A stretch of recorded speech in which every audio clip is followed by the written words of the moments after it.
Justice Qazi Faez ईसा 26 अक्टूबर 1959 को कोयटा में पैदा हुए।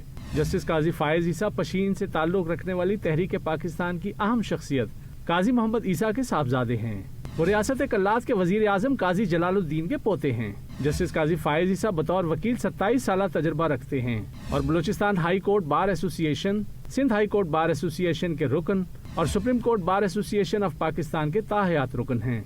हाई कोर्ट का जज बनने से कबल जस्टिस काजी फायज ईसा पाकिस्तान की मारूफ कानूनी फर्मों में एक सीनियर पार्टनर थे। इसके अलावा उन्होंने हाई कोर्ट्स और सुप्रीम कोर्ट के अदालती मावन समेत SCCP और कायदे आजम मजार मैनेजमेंट बोर्ड में भी खिदमत सरअंजाम दी। 3 नवंबर 2007 की इमरजेंसी के ऐलान के बाद उन्होंने अपने हलफ की खिलाफ वर्जी करने वाले जजों के सामने पेश न होने का इंतखाब किया।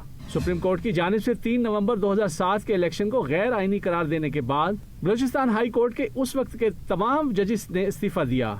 5 अगस्त 2009 को जस्टिस काजी फायज ईसा बराह रास्त बलूचिस्तान हाई कोर्ट के चीफ जस्टिस के ओहदे पर फायज हुए और 5 सितंबर 2014 को सुप्रीम कोर्ट के जज की हैसियत से हलफ उठाया।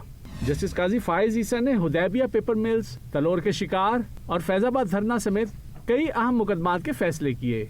वो फौजी अदालतों के क़याम से मुत्तल्लिक केस में इख्तलाफी नोट भी लिख चुके हैं।